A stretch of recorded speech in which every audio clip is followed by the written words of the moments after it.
Assalamualaikum. Hi friends. Welcome to Delicious Recipes Hut. അപ്പോൾ നമ്മൾ ഇവിടെ ചെയ്യാൻ പോകുന്നത് നല്ലൊരു ഉള്ളിച്ചിക്കൻ ആണ്. അപ്പോൾ ഈ റെസിപ്പിയെ പറ്റി കൂടുതലൊന്നും പറയുന്നില്ല കാരണം അത്രയ്ക്കും ടേസ്റ്റാണ് ഈ ഒരു റെസിപ്പി. അപ്പോൾ വീഡിയോയിലേക്ക് പോകുന്നതിന് മുമ്പായി നമ്മുടെ ചാനൽ ആദ്യമായി ആരെങ്കിലും കാണുന്നവരുണ്ടെങ്കിൽ ഒന്ന് സബ്സ്ക്രൈബ് ചെയ്തേക്കുക. അപ്പോൾ നമുക്കിനി വീഡിയോയിലേക്ക് വരാം. നമുക്കിതിലേക്ക് ഒരു മസാല റെഡിയാക്കാനുണ്ട്. അതിനായിട്ട് ഒരു 9 വെളുത്തുള്ളി ഞാനിവിടെ എടുത്തിട്ടുണ്ട്. പിന്നെ വേണ്ടത് ചെറിയ 2 കഷ്ണം ഇഞ്ചിയാണ്. അതുപോലെ തന്നെ കുറച്ച് ഗരം മസാല വേണം. ചെറിയ 2 കഷ്ണം പട്ട, അതുപോലെ ഒരു 4-5 ഏലക്ക, അതുപോലെ 4-5 ഗ്രാമ്പു. ഇത്രയാണ് ഞാനിവിടെ എടുത്തിരിക്കുന്നത്. അതുകൂടെ ഇതിലേക്ക് ചേർത്ത് കൊടുക്കാം.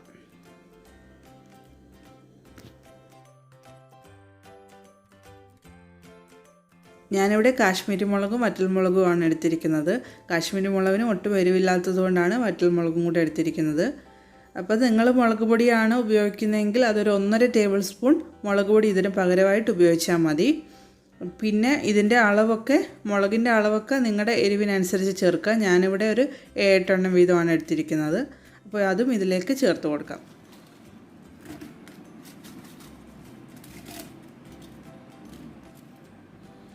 ഇനി ഇതിലേക്ക് വേണ്ടത് കുരുമുളകാണ്. അത് 1 ടീസ്പൂൺ കുരുമുളകാണ് ഞാനിതിലേക്ക് ചേർക്കുന്നത്.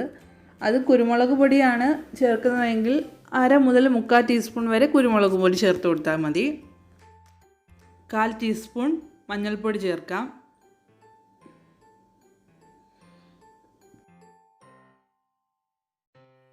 അപ്പോൾ ഇത്രയാണ് മസാലയ്ക്ക് വേണ്ടത്. ഇനി ഇതിനെ നന്നായിട്ടൊന്ന് അരച്ചെടുക്കാം.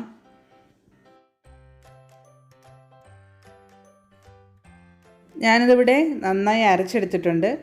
ഇനി ഇതിലേക്കുള്ള ബാക്കി എന്തൊക്കെയാണ് വേണ്ടതെന്ന് ഇതെന്തൊക്കെയാണ് എങ്ങനെയാണ് ചെയ്യുന്നതെന്ന് നമുക്ക് നോക്കാം. സവാള ഞാനിവിടെ ഒരു 4 എണ്ണം എടുത്തിട്ടുണ്ട്. ഇത് വളരെ കനം കുറച്ച് നീളത്തിൽ അരിഞ്ഞെടുക്കുക. ഇത് നമുക്ക് വറുത്തെടുക്കാൻ വേണ്ടിയിട്ടാണ്.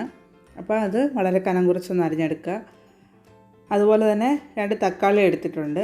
അത്യാവശ്യം നല്ല പഴുത്ത തക്കാളിയാണ്. അപ്പോൾ ഞാൻ 2 എണ്ണമാണ് എടുത്തത്. നല്ല പുളി ആവശ്യമുള്ളവർ ആ രീതിയിൽ എടുക്കുക. അപ്പോൾ ഞാനൊരു നല്ല തക്കാളി വലുതും ചെറുതുമാണ് എടുത്തത്. അതിവിടെ അരിഞ്ഞെടുത്തിട്ടുണ്ട്. ഇനി ഈ ഉള്ളി നമുക്കൊന്ന് ഫ്രൈ ചെയ്തെടുക്കാം. ഫ്രൈ ചെയ്യാനായിട്ട് ഞാൻ ഒരു ഇരുമ്പ് ചട്ടി എടുത്തിട്ടുണ്ട്. ഇതിലേക്ക് ഉള്ളി വറുത്തെടുക്കാൻ ആവശ്യമായിട്ടുള്ള ഓയിൽ ഒഴിച്ചു കൊടുക്കാം. ഉള്ളി മൊത്തത്തിൽ ഞാനിതിലേക്ക് ചേർത്തിട്ടില്ല. 1-2 പ്രാവശ്യമായിട്ടാണ് ഞാൻ ഫ്രൈ ചെയ്തെടുക്കുന്നത്. ഇതൊരു ചെറിയ ലൈറ്റ് ബ്രൗൺ നിറമാവുമ്പോൾ ഇതിനെ എണ്ണയിൽ നിന്ന് മാറ്റാം. അത് കഴിഞ്ഞിട്ട് ബാക്കിയുള്ള ഉള്ളിയും കൂടെ നമുക്ക് ഇതേ രീതിയിൽ തന്നെ വറുത്തെടുക്കാം.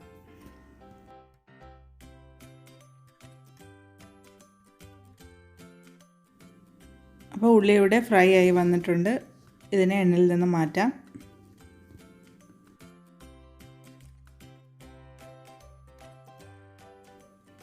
വേറൊരു പാനിലേക്ക് കുറച്ച് ഓയിൽ ഒഴിക്കുക. ഒരു 2-3 ടേബിൾ സ്പൂൺ ഓയിൽ ഒഴിക്കുക. അതിലേക്ക് അരിഞ്ഞു വെച്ചിരിക്കുന്ന തക്കാളി ചേർത്ത് കൊടുക്കാം. തക്കാളിയിലെ വെള്ളമൊക്കെ വറ്റി നന്നായി ഉടഞ്ഞു ചേർന്ന് അതുപോലെ തന്നെ എണ്ണ തെളിഞ്ഞ് വരുന്നിടം വരെയും നല്ലതുപോലെ ഒരു 2-3 മിനിറ്റ് നമുക്കിതിനെ ഒന്ന് വഴറ്റിയെടുക്കാം.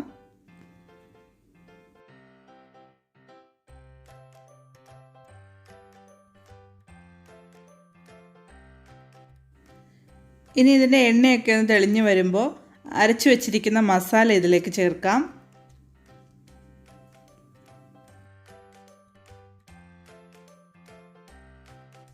കുറച്ച് വെള്ളമൊഴിച്ച് ബാക്കിയുള്ള അരപ്പും കൂടെ നമുക്കിതിലേക്ക് ഒന്ന് ചേർത്ത് കൊടുക്കാം.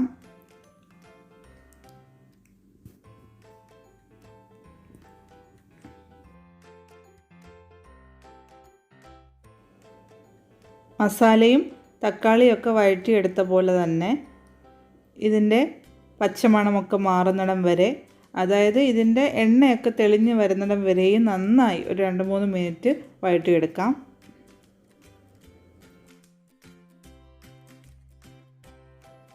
അപ്പോൾ ഇതിവിടെ നന്നായി എണ്ണയൊക്കെ തെളിഞ്ഞ് ശരിക്കും ഇതിൻ്റെ അധികം ഉണ്ടായിരുന്ന വെള്ളമൊക്കെ വറ്റി മാറിയിട്ടുണ്ട്. ഇനി ഇതിലേക്ക് എന്താണ് ബാക്കി വേണ്ടതെന്ന് നമുക്ക് നോക്കാം. ഞാനിവിടെ ഒരു ബൗൾ എടുത്തിട്ടുണ്ട്. ഇതിലേക്ക് നമ്മൾ ഫ്രൈ ചെയ്ത് വെച്ചിരിക്കുന്ന ആ ഉള്ളി ചേർത്ത് കൊടുക്കാം. അതുപോലെ തന്നെ ഇനി ഇതിലേക്ക് നമ്മൾ എടുത്ത മസാല, ചെറിയൊരു ചൂടുണ്ട് മസാലയ്ക്ക്, അതുകൂടെ ചേർത്ത് കൊടുക്കാം.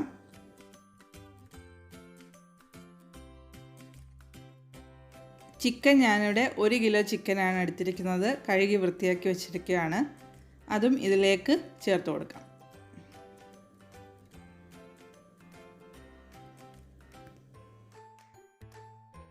അപ്പോൾ ഇതിലേക്ക് നമ്മളിതുവരെ ഉപ്പ് ചേർത്തിട്ടില്ലായിരുന്നു. അപ്പോൾ ഇതിലേക്ക് ആവശ്യത്തിനുള്ള ഉപ്പ് ചേർത്ത് കൊടുക്കുക.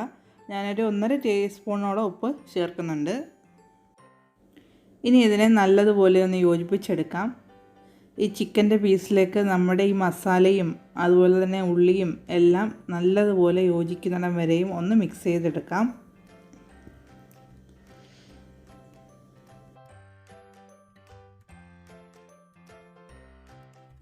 കുറഞ്ഞത് 1 മണിക്കൂറെങ്കിലും ഇതൊന്ന് വെച്ചിട്ട് കുക്ക് ചെയ്യുന്നതാണ് നല്ലത്. അതുപോലെ തന്നെ നിങ്ങൾക്ക് ഈ മസാല ഇത്രയും രാത്രി ചെയ്ത് വെച്ചിട്ട് അത് രാവിലെ എടുത്ത് ചെയ്യുവാണെങ്കിൽ അത് ഒന്നുകൂടെ ടേസ്റ്റ് ആയിരിക്കും. അപ്പോൾ ഞാനിപ്പോൾ ഏതായാലും 1 മണിക്കൂറൊന്ന് വെച്ചിട്ടാണ് കുക്ക് ചെയ്യുന്നത്.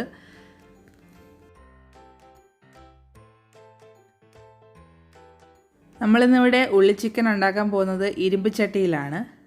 അപ്പോൾ നമ്മൾ ഉള്ളി ഫ്രൈ ചെയ്തെടുത്ത അതേ ചട്ടിയിൽ തന്നെയാണ് നമ്മളിന്ന് കുക്ക് ചെയ്തെടുക്കുന്നത്. അപ്പം ചിക്കനെല്ലാം ഞാൻ ഇതിലേക്ക് ചേർത്തിട്ടുണ്ട്. ഇനി ഇതിലെ ഈ ഒരു മസാല നമുക്ക് കളയേണ്ട ആവശ്യമില്ല. കുറച്ച് വെള്ളം ഒഴിച്ച് ആ മസാലയും കൂടെ നമുക്കിതിലേക്കൊന്ന് ഒഴിക്കാം.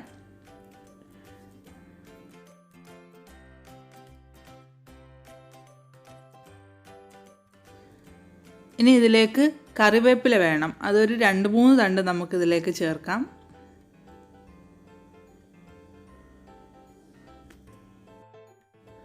ഇനി ഇതിനെ നല്ലതുപോലെ ഒന്ന് മിക്സ് ചെയ്ത് കൊടുക്കാം.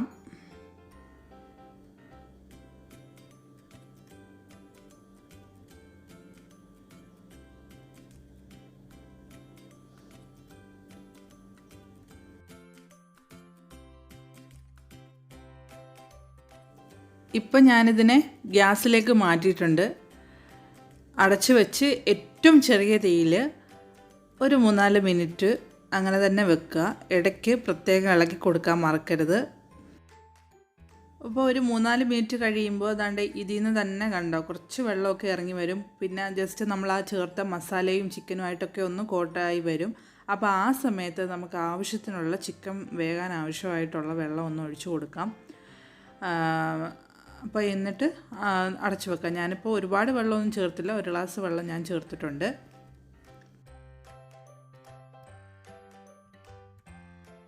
വീണ്ടും ഇതിനെ അടച്ചു വെച്ച് ഏറ്റവും ചെറിയ തീയിലിട്ട് നമുക്കൊന്ന് കുക്ക് ചെയ്തെടുക്കാം. അതുപോലെ തന്നെ ഇടയ്ക്ക് ഇളക്കി കൊടുക്കാനും മറക്കരുത്.